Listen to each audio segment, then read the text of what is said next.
Well, absolutely. It's all about really combating the effects of climate change. And here, the automotive sector is really exploring a very big issue where they're making their very own contribution. It's happening in Gauteng, South Africa's economic hub. And joining us now is Simphiwe Ngwemya. She's with the Presidential Climate Commission. So, once again, thank you so much for your time, Simphiwe.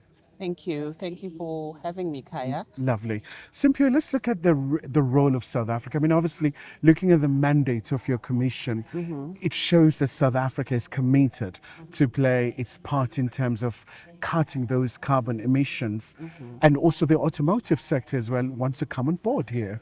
Yeah.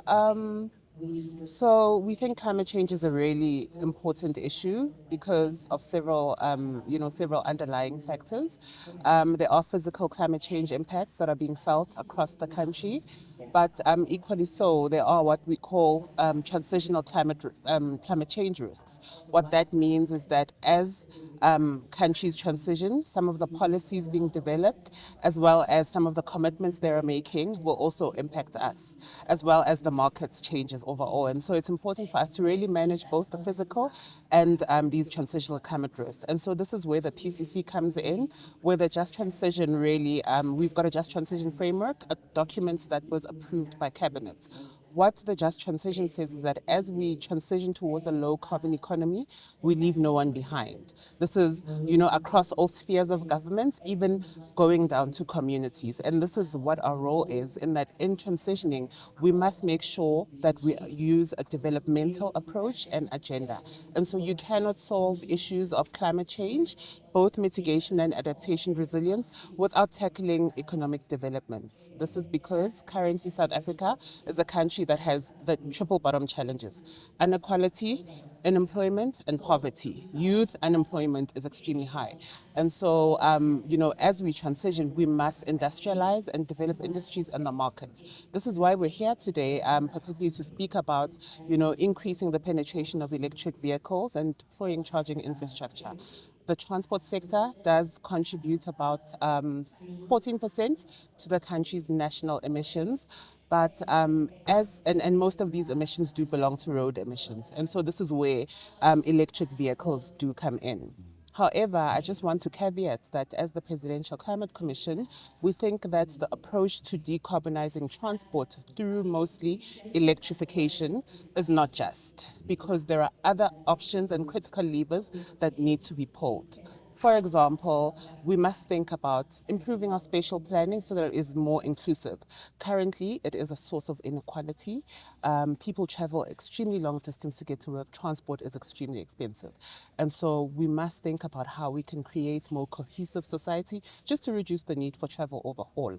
The next other lever is that we really have to, facilitate or create an environment where society is using public transport, both, passenger vehicle, public transport. This is in terms of the minibus taxi fleet. And so electrifying that is important, but even the buses that belong to our municipalities create an environment where those are being used. And so that means our corridors must be safe. And then rail is important. Expanding and maintaining rail is not only important for the passenger vehicle fleet, but also just for our freight. It also has the ability to contribute towards our heavy manufacturing industry through steel usage.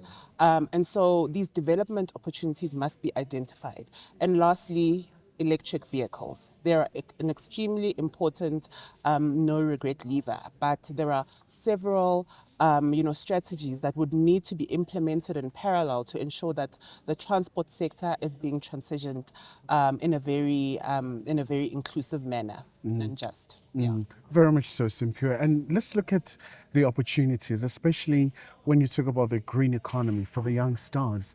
If you say we are really in a ticking time bomb with unemployment, I would imagine there are plenty of opportunities for the young stars to be absorbed and be part of this revolution. So I think there are opportunities across the different sectors.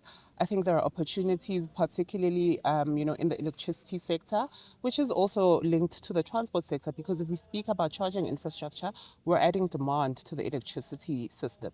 And so I think what is really important for government and even industry and everyone moving forward is rather an integrated approach, because information systems and climate issues and socioeconomic development are now becoming more and more integrated. And so within particularly the transport or the electric vehicle space, there are opportunities. So what we often say is that the transition to a low carbon economy means we're restructuring our economy.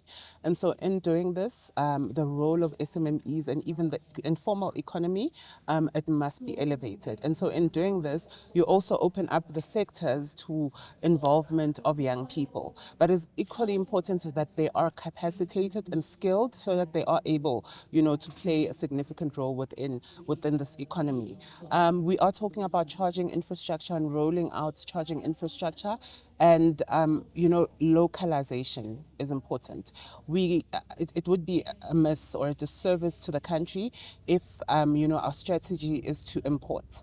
The strategy should be localization of even the battery value chain. So the electric, the battery is the main component of the electric vehicle. How do we localize that? Some argue that we might not be able to compete with some leading countries in terms of producing an entire battery. I think that in producing the whole battery, there are components to a battery. Where is our niche? Regardless, I think South Africa has an important role to play. That's why research and development is important within this aspect, so that we can really, find our niche, but also maximize off of some of these value chain aspects. And so understand, the minerals that are required. There's a need for us to really also engage with our African counterparts. These minerals are in Africa and not South Africa alone. We've got good transport infrastructure. How do we maximize off of that? And maybe, I think, as we transition, I think the discussion about beneficiating our own minerals is one that needs to be brought to the table at this point. Will we continue to export and then import at a higher price? But I think the discussion really about increasing localization, because whilst our economy could potentially mature, we still require industrialization and manufacturing so that we can absorb, especially those that are unemployed at this point with low skills. And just before I let you go, Simphiwe, I would imagine opportunities like the African continental free trade area, it's one of the very great ways of really expanding, making sure that it really becomes a very critical area to explore, especially given the role of automotive sector in South Africa, that, looking at the advantage of the country within the context of the African region. It is, I think it's an extremely, important aspect that we need to explore, because we do have vehicles assembly. What we're seeing is that there is, an influx, of, some of the Chinese vehicles. What they are doing for the consumer, they're great because they're affordable, right? But equally so, there's a risk to our local manufacturing industry. And so whilst, the prices of certain vehicles have to be probably reassessed, I think that increasing our vehicle export capacity or ability beyond South Africa's borders, especially to the African continent, I think that's one of the ways we can really ensure that we continue to play a role within this vehicles manufacturing, especially within the components space, which is so in the opening address it was mentioned by Mr. Africa that Mr. Renee, the CEO of NACAM, who do the components for the vehicles, they are actually doing.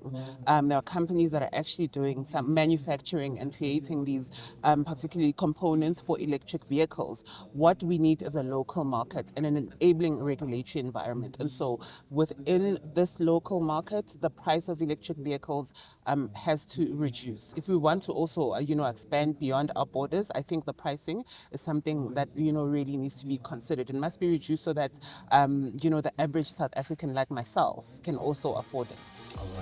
All right. Thank you so much, Simphiwe Ngwemya there with the Presidential Climate Commission. Really a very key structure in terms of making sure that South Africa is well positioned to tackle one of the existential crises, which is climate change. So we'll continue to bring you wall-to-wall coverage here from Gallagher Estate in the north of Johannesburg.